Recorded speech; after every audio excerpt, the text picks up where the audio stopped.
احلام؟ مالك يا احلام؟ محتاجه حاجه ماما تشرحها لي؟ لا. مالك يا احلام؟ انا كنت مركزه عليك في الحصه، مش كنت مركزه خالص، ودي اول مره تعمليه. صراحه عندي مشكله في البيت وعاوزه اتكلم مع حد فيه. حصل ايه؟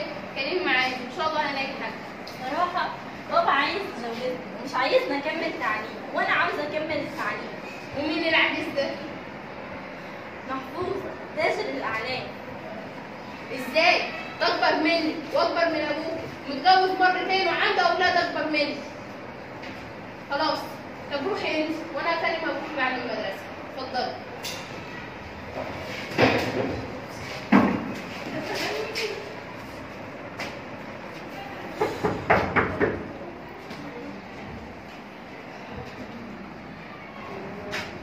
اتفضلي يا استاذ. السلام عليكم. وعليكم السلام. ممكن اتكلم معاك انت والحاجه واحلام؟ اتفضلي يا استاذ، اتفضلي. اتفضل يا استاذ. كنت عايزه يا حاج علي اتكلم معاك في موضوع كده. اتفضل يا استاذ. انا عرفت انك عايز تجوز بنتك احلام في السن الصغير ده، وان كمان الراجل اكبر منها في السن، ودي حاجه مش ينفع. كمان عايز تطلعها من المدرسه. مع احترامي ليك يا استاذه، ده حاجه خاصه بينا احنا وحاجه شخصيه. مع احترامي مش تتدخلي في الموضوع ده. يا حاجه ابو احلام، انا بدور على مصلحه بنتك. بنتك من البنات المتفوقه ودايما تطلع الاولى على المدرسه، وحرام تطلعها كده. لو سمحت محدش يعرف مصلحه بنت اكتر مني، لو سمحت. اتفضلي.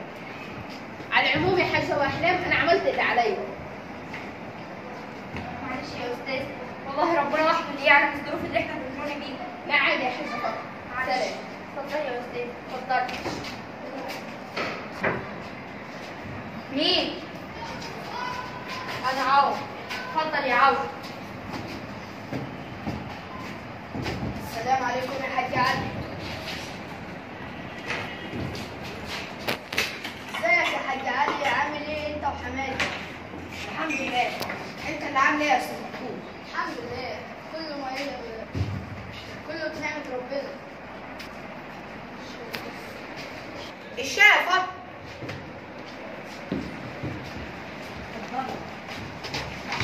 ازيك يا عروسه؟ خشي في الموضوع على طول يا حاج علي. اتفضل يا استاذ محفوظ. اظن ان الاستاذ عوض فهمك على كل حاجه. انا جاي اطلب ايد السنيوره بنتك احلام على سنه الله ورسوله. طلباتك يا حاج علي فوق طلباتك يا حاج علي، طلبات العروسه، طلبات حماتي فوق فوق فوق فوق الجمال. واي حاجه هتطلبوها هعملها لكم. نقرا الفاتحه بقى. نقول مبروك. نقرا الفاتحه. نقرا الفاتحه. ولا الضالين.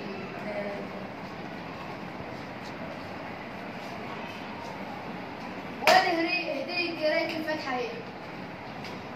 وان شاء الله الفرح هيكون بعد شهر من دلوقتي. ان شاء الله يا استاذ محفوظ. استأذن احنا بقى.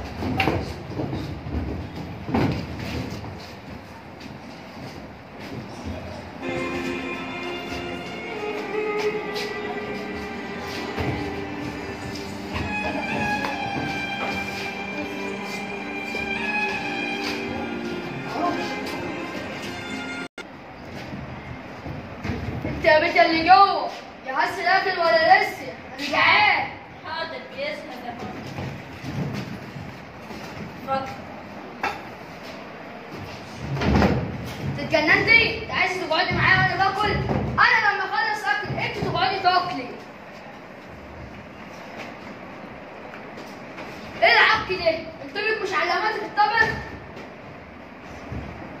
انا قلت لك قبل كده مش بحب حد يقعد قدامي. انا خارج واجي الاقي المزبله دي نظيفه.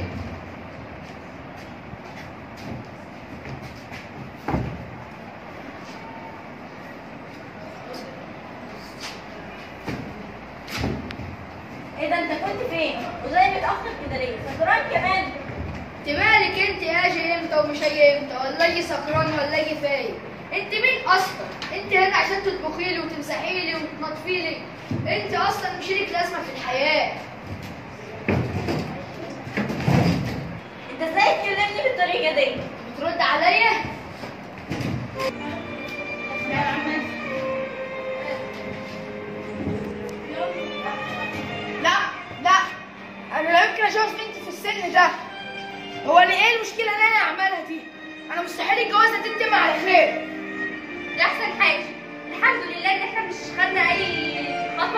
عامل ايه؟ الحمد لله.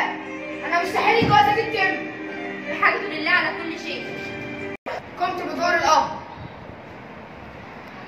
إسراء عبد الله، قمت بدور الأم والدة العروسة. سلمى محمود، قمت بدور العروسة. ملك حمدي، قمت بدور إيمان أخت العروسة. ميار محمد، قمت بدور امل اخت العروسه. نور عبد الدين، قمت بدور أخت العروسة هو. شيماء محمد، قمت بدور المدرسة. حد من الحضور عايز يسألهم سؤال، اتفضل. المدرسه. ممكن اسال المدرسه سؤال؟ اتفضل. المدرسه انا حاسه ان جورها كان سلبي، حتى بعد ما ابو البنت قال لها دي امور شخصيه، فانا ممكن تاخد موقف اكتر من كده، اللي هي تتكلم اي حد من اهل البلد، تاخد موقف جد. او تتصل مثلا لحقوق الطفل، انت مش عملت كده، انت قلت على العموم انا عملت اللي عليا، يعني انت خدت موقف سلبي. ممكن ان انا رحت ابو العروسه ودفعت عنه، دفعت عن بنته احلامه